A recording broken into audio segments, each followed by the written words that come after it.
Agora uma de relação entre áreas. O polígono ABCDEF é um hexágono regular.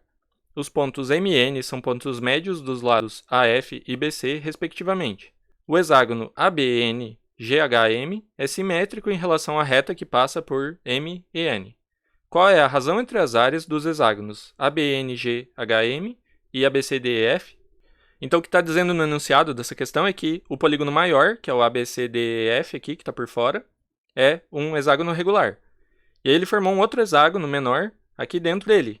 E como é que esse hexágono é formado? Ele diz que os pontos G e H, que estão aqui no meio, são simétricos em relação à reta que passa por M e N. Ou seja, se a gente pegar aqui o B e pegar a distância até essa reta, e aí continuar andando na perpendicular aqui a mesma distância, a gente vai chegar exatamente no ponto G. E a mesma coisa para o H. É como se essa reta MN fosse um espelho aqui entre os pontos B e G e A e H. E o que a gente tem que responder nessa questão é qual a razão entre as áreas. Então a gente quer saber qual a relação entre essa área do hexágono menor e a do hexágono regular maior. A gente vai ter que dividir a área do menor pela do maior para descobrir qual a razão. A razão é exatamente isso, a divisão entre as áreas.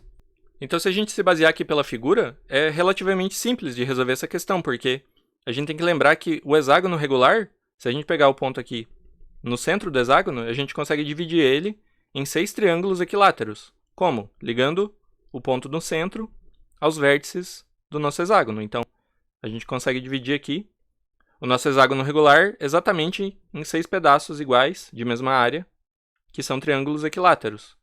E aí, qual que é a ideia? A gente vai querer dividir esse hexágono, na verdade, o hexágono maior, tanto o maior quanto o menor, em triangulinhos menores, todos congruentes a esse triângulo que aparece aqui no canto, que é o GCN.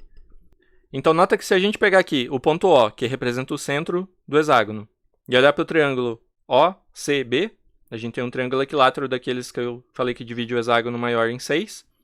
E esse triângulo da ponta aqui, quanto que vai representar a área dele em relação à área desse triângulo equilátero maior? Você vai ver que vai ser exatamente 1/4 da área dele. Por quê? Porque a gente sabe que o ponto N está bem na metade do lado BC, que foi dado no enunciado, que o ponto N é um ponto médio. Então, esse ponto G também vai estar na metade, de O até C, e, portanto, esse triângulo aqui vai ter metade das dimensões em todos os sentidos. Então, ele vai ter metade do lado, metade da altura também. Então, a área dele é 1/4 do maior. E dá para ver isso também dividindo aqui mais essa figura, porque a gente pode ligar esse ponto aqui, e aí você vê que divide em mais 3 triângulos aqui, e todos esses triângulos vão ser congruentes. Então, o triângulo grande, o OCB, tem 4 triângulos pequenos aqui dentro dele. E aí, se você continua fazendo essa partição do hexágono, você consegue deduzir exatamente quantos triângulos desse menor a gente vai ter no hexágono todo e nesse hexágono menor aqui. Então, quantos que a gente tem no hexágono menor?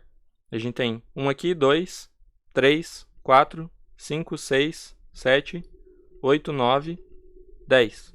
Então, se você contar só os triangulinhos que estão nesse hexágono menor, que é o ABNGHM, tem 10 triangulinhos. Enquanto se a gente olhar para o hexágono maior, a gente teria mais 2 aqui, né?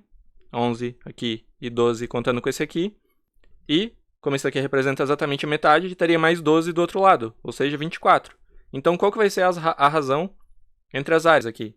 A área do menor, a gente sabe que tem exatamente 10 triângulos. E a área do maior vai ter 24 triângulos. Portanto, a razão vai ser exatamente essa, 10 dividido por 24. E aí, se a gente simplificar aqui, dividindo por 2, fica 5 sobre 12. Então, a resposta vai ser a letra E, 5 sobre 12.